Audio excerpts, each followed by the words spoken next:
Hey guys, I'm Emily. And I'm Kaylee. And this is our Criminology podcast. We are both senior crime and justice majors at the University of Massachusetts, Dartmouth. For today's topic, we are going to be discussing the international war on drugs and prison systems.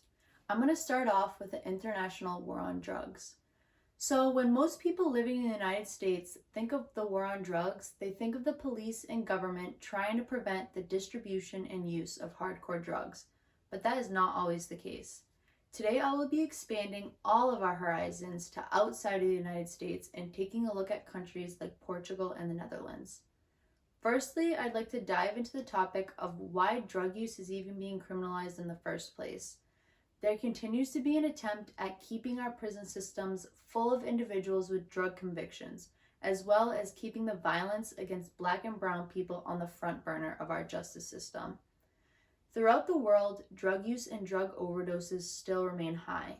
A question that I always ask myself is why this is even happening when we have the means to change the conversation and transition this war on drugs into a public health concern. Safe injection sites should continue to be built in order to limit the frequency of diseases being spread by sharing needles. The shift needs to be made to focus on why the individuals are using the drugs. They need to be able to seek medical help like rehabilitation centers or therapy. Education is key when it comes to drug use. School everywhere of all demographics should be talking about it more. Drug addiction comes in all shapes and forms, and one should be educated in the same manner. There remains the question of whether or not drug use should be decriminalized or legalized. I think this is a very eluding topic to discuss because there are people on both sides that agree that their opinions are the ones that are most beneficial. Decriminalization focuses mainly on public health and the educational tools being adapted to combat substance abuse and addiction, whereas legalization mainly focuses on normalizing drug use in society while no effort is being made to medically assist individuals that suffer from drug abuse or addiction. Countries like Portugal and the Netherlands have transitioned into decriminalizing drug use and have made it a public health concern. Based on the article written by Christopher Soda on drugpolicy.org, he states that the Netherlands gained control of their hard drug problem in a couple of decades and now boasts one of the lowest rates of hard drug use in the European Union because of honest education, government information, and having the healthcare system to take care of their now aging addicts. This is a major current example of an international policy that is being transitioned from the chase within the war on drugs to the accomplishment of making societal changes and changes within the justice system. In similarity with the article about the Netherlands, there's an article on transformdrugs.org that is about the decriminalization process happening in Portugal. The writer states that Portugal complemented its policy of decriminalization by allocating greater resources across the drug field, expanding and improving prevention, treatment, harm reduction, and social reintegration groups. Countries like Portugal and the Netherlands are two examples of nations that are continuing to pave the way of decriminalization and turning the spotlight towards public health departments to act and take part in the assistance that is needed to help individuals who suffer from drug use or addiction. If I could personally take these international policies and implement them into the way the United States is trying to combat drug use, I 100% would. I know that there are some states that are implementing safe injection sites, but it's not nearly enough to make a huge difference. It is a start, and I understand every country needs to start somewhere, but what I really don't understand is how as a nation we've been chasing the war on drugs for this long. I would love to go into more depth about the Netherlands and Portugal and do an episode for each based on their policies alone, but we are short on time today. If you already don't know, my name is Kaylee Pacheco, and I'm going to discuss some crazy facts about prisons around the world. Everybody knows prison systems exist in every part of the world where human life occurs. Let's just touch upon some countries and compare the prison systems. To start this off with the lovely United States, which locks up people at a higher rate than any other country according to the Washington Post. Also, their incarceration rate has increased in recent years.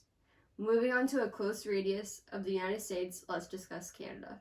Compared to other prison systems, inmates get paid daily $6.90 for working in the kitchen, cleaning, etc. Seems pretty promising because inmates get a chance to make money and get a taste of the real world. After completing more research, Zimbabwe, Haiti, and China have the worst prison conditions in the world. Zimbabwe has diseases throughout, overpopulated, and their meal is just flour and water. Can you picture just eating water for one meal per day? No. On the other hand, Haiti hasn't recovered much since the earthquake in 2010. Prisons are overpopulated. Inmates are in their cells for 23 hours a day. Compared to Zimbabwe and Haiti, China uses its inmates as slaves by working in a factory setting, and the inmates are being paid at extremely low rates. To spice some information up, I made some research of my own on 2 other countries, Japan and a specific prison in Spain. Japan prisons are unlike many prisons we are used to. They are known to be very strict and make sure inmates never commit a crime again. Inmates follow very strict schedules daily that are down to the minute. To shed some light on the prison systems, let's look at Spain, which allows parents and children to stay with their incarcerated family members, having Disney characters on walls, nurseries, playgrounds, to help prevent the kids from realizing a parent is behind bars. Although the information shared with you may seem boring in the end, it's an environment where we as citizens have to consider researching ourselves, concerning how different prison systems mentioned have different struggles or complications within.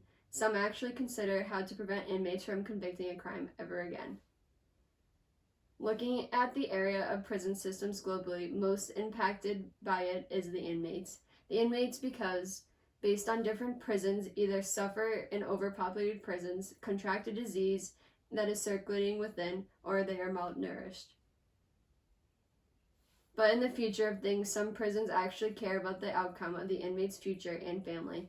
While an inmate is taught and guided how to improve themselves, they will have the motivation to not commit another crime again.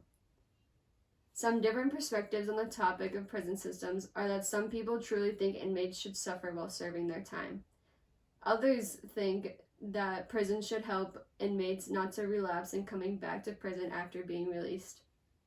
To wrap this podcast up, my personal opinion on the prison system globally is the United States should adopt some of the ideals of other prisons. Seems to me, compared to the rest of the world, the U.S. relies too much on prisons and jails to respond to crime. I feel like instead of punishing the inmates, they should help them with improving themselves, having the option to work in jail, and have the chance to improve themselves as a person overall. Alright guys, well, this is Emily And Kaylee, with this week's episode of our podcast. we like to send you listeners off with a couple of questions to ask yourselves. My question for you guys is, what types of policies would you like to see in your nation to combat the war on drugs? And my question is, do you think prison systems should be a punishment environment or a rehabilitation environment? Thanks again, guys. Catch us next week where we will be discussing the role media plays in society, as well as how it influences how people view our justice system. Bye, guys!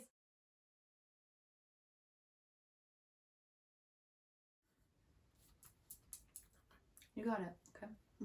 3, 2, 1. I'm sorry, I wasn't ready.